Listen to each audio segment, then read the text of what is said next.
Very soon, America will mark the 109th anniversary of the birth of its 35th president, John Fitzgerald Kennedy. On November 22, 1963, gunshots rang out in Dallas, cutting his life short before the eyes of millions and his wife Jacqueline, who was sitting beside him in an open limousine. This tragic ending remains one of the darkest and most discussed chapters in American history. However, long before they became symbols of the Camelot era, John and Jackie were simply young people whose chance encounter ignited a spark that changed the course of history.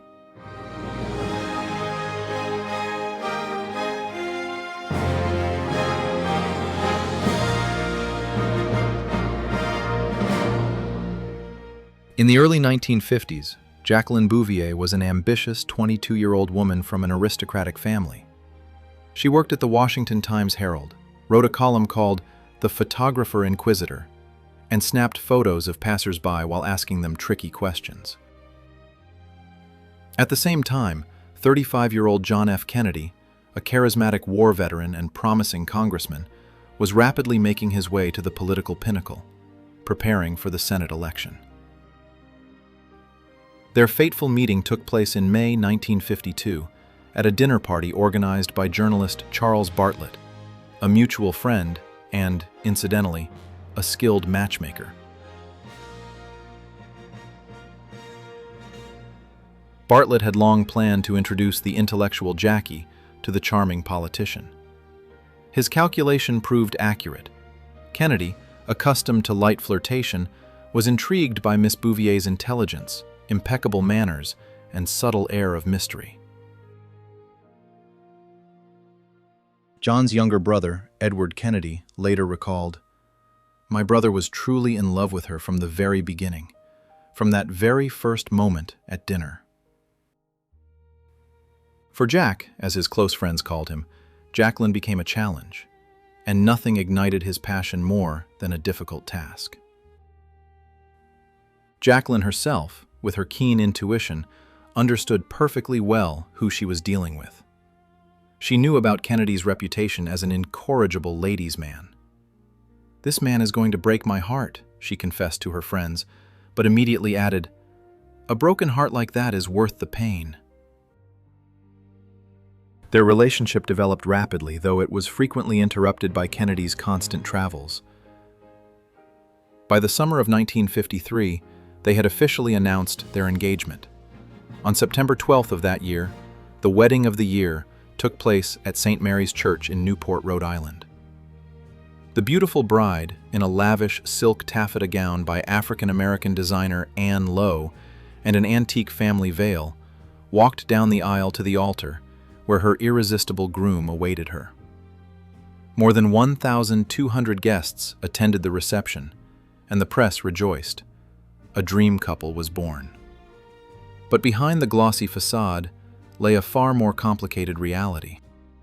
After the wedding, Jackie left journalism to devote herself entirely to her role as a politician's wife.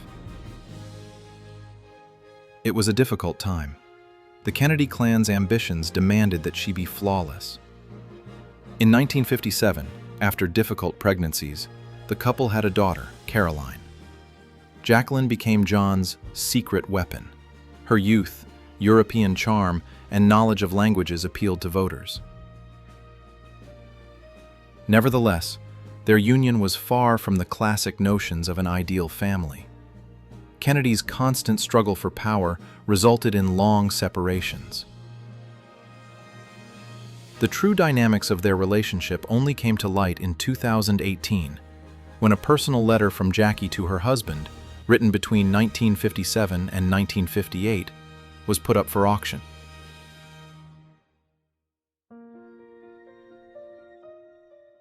"I know everyone says that married couples should never be apart, because then they stop being on the same wavelength. But I think that, more often than not, being apart is actually better for us. We both realize a lot when we're apart. You're an atypical husband, and with every passing year, you become even more atypical. So don't be surprised that you have an atypical wife." These lines conveyed a sense of loneliness, but at the same time, deep affection. Despite the rumors of John's infidelity that constantly dogged them, Jackie ended the letter with a confession. "I can't describe how I feel about you, but I'll be able to express it when we're together, because you need to know this. With love, Jackie." In 1960, John F. Kennedy won the presidential election. In January 1961, the Kennedys, along with their young daughter Caroline and newborn son John Jr., moved into the White House. An era began that would later be called Camelot, a time of hope, youth, and high culture in the highest echelons of power.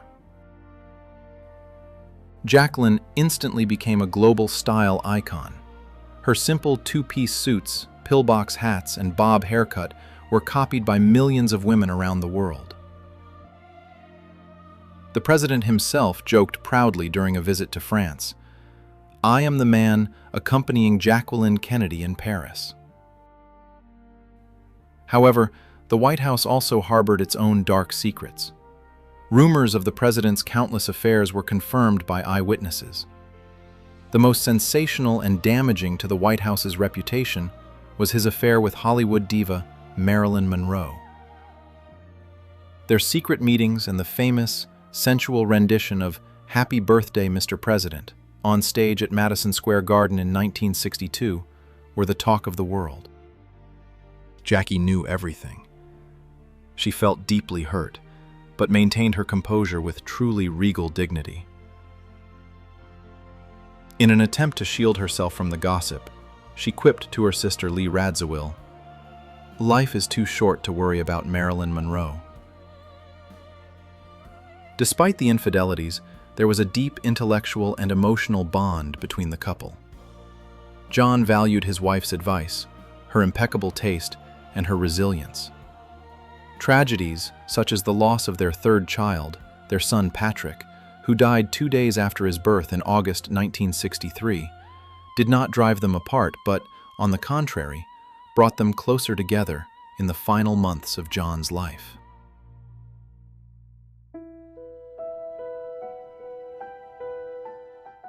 No one knows how this extraordinary marriage would have unfolded had it not been for that fateful afternoon on November 22nd, 1963.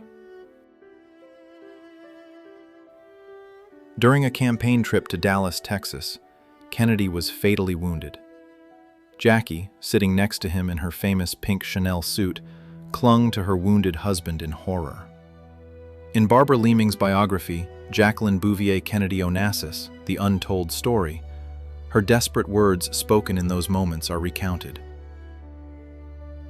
"All the way to the hospital, I kept saying to him, 'Jack, Jack, can you hear me? I love you, Jack.'" The president died at Parkland Hospital. On the return flight to Washington, aboard the presidential plane where Vice President Lyndon B. Johnson was being sworn in, Jacqueline Kennedy refused to change out of the clothes that were heavily stained with her husband's blood. She was offered a change of clothes, but she flatly refused, showing iron will. Let them see what they have done. This tragic and majestic gesture cemented the image of the grieving First Lady in the national memory of the United States. The love story of Jack and Jackie, full of passion, ambition, infidelity, and great achievements, ended abruptly, becoming an integral part of the American myth. And no matter how many years pass, this union of beautiful, strong, and deeply imperfect people continues to stir the hearts of historians and romantics around the world.